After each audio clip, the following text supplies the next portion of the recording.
Na bronca entre o Twitter e o Brasil, dois protagonistas ficam com todos os holofotes. De um lado, Elon Musk, visto pelos seus como um grande inventor, um gênio e um guerreiro da liberdade de expressão irrestrita.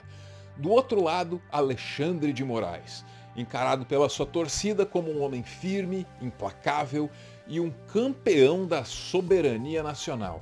De fato, são duas personalidades reluzentes, ofuscam tudo que se aproxima. Conseguem ofuscar inclusive os coadjuvantes dessa história.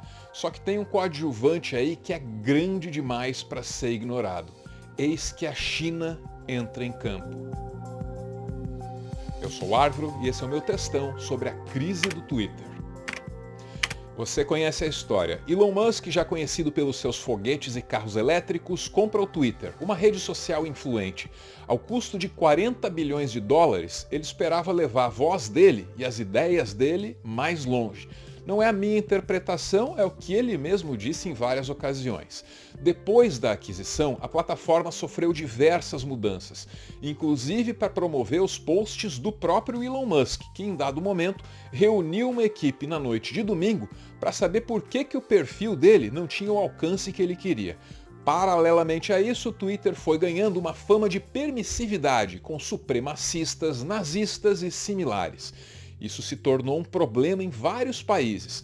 Na Inglaterra, o Twitter foi usado para convocar uma série de manifestações muito violentas contra a imigração.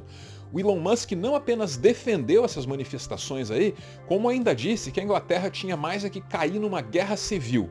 No Brasil, a coisa estava indo pelo mesmo caminho, só que aí a Suprema Corte começou a pedir a exclusão das contas que estão agindo ilegalmente dentro da plataforma.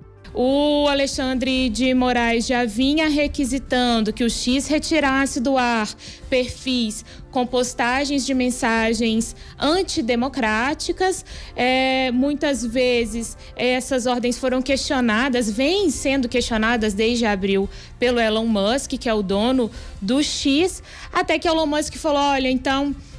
segundo o Elon Musk, né? Estou fechando oficialmente o escritório do X aqui no Brasil, porque, segundo ele, o Supremo Tribunal Federal não estaria atendendo a recursos do X em relação a essas determinações do ministro Alexandre de Moraes. A queda de braço levou a justiça brasileira a exigir a indicação de um representante legal no Twitter no Brasil, um responsável pela plataforma aqui, respondendo às leis daqui. O Twitter resistiu.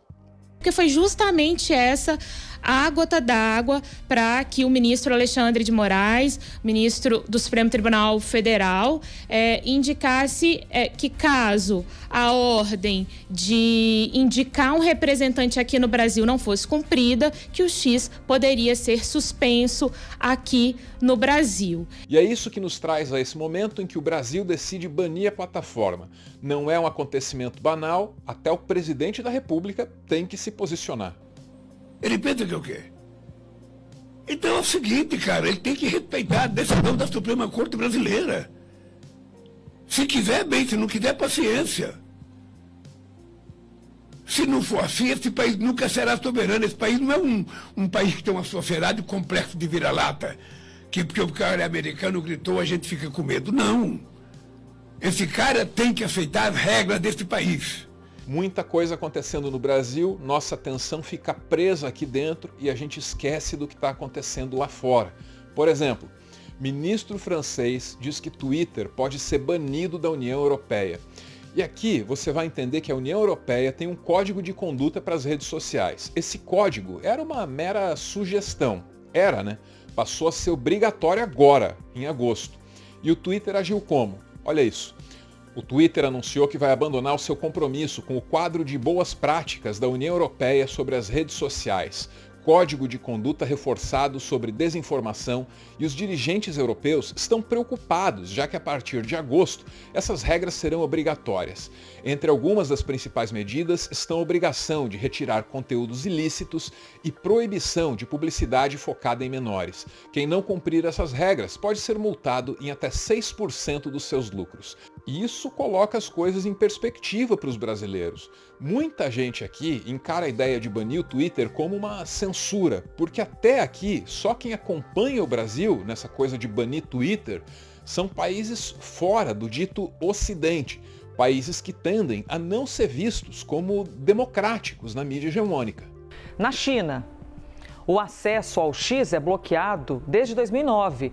O Irã também baniu o X no país, proibiu também o Facebook em 2009, quando a população tomou as ruas em protestos que ficaram conhecidos como Revolução Verde. Se a União Europeia for obrigada a fazer o mesmo, aí surgem outras interpretações para o caso do Brasil.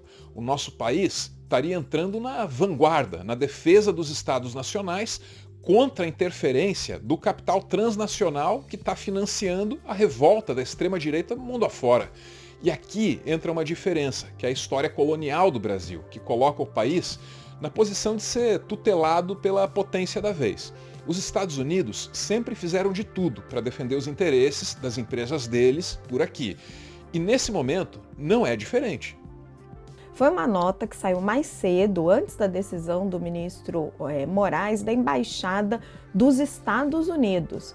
A Embaixada dos Estados Unidos disse monitorar crise entre o X e o STF e que liberdade de expressão é pilar da democracia. É nesse ponto que o embate com o Twitter começa a abalar as relações diplomáticas entre Brasil e Estados Unidos.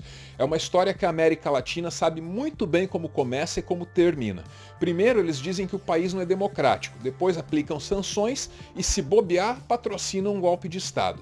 É uma posição delicada, mas eis que a China tem algo a dizer. Essa aqui é a conta oficial do Ministério das Relações Exteriores da China no Twitter. O selo prateado é uma prova disso. Ou seria uma prova, né? Porque o Twitter foi meio displicente aí na distribuição desses selos. Chegaram a dar o selinho prateado para alguém que fingiu ser a ABIN no Twitter. Isso aconteceu. Seja como for, tá aí o recado da China, ó.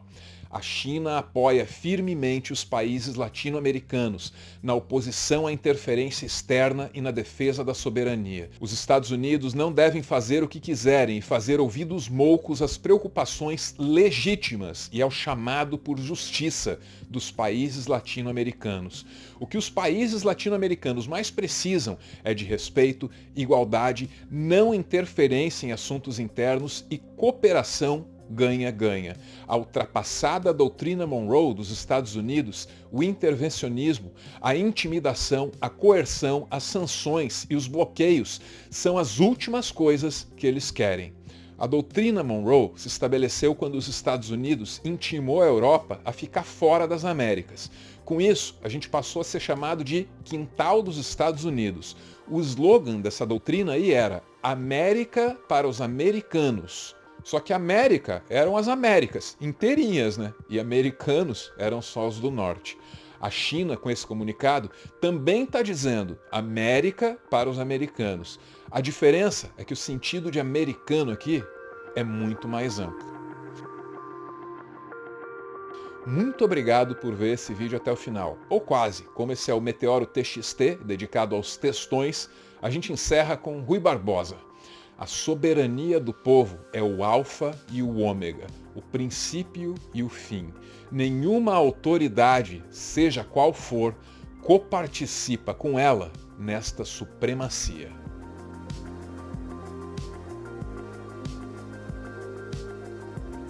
Agora sim, né? Se você viu até aqui, o meu agradecimento. E se você gostou, o meu convite. youtube.com/arvro. É a casa dos meus textões. Tô por lá te esperando. Valeu!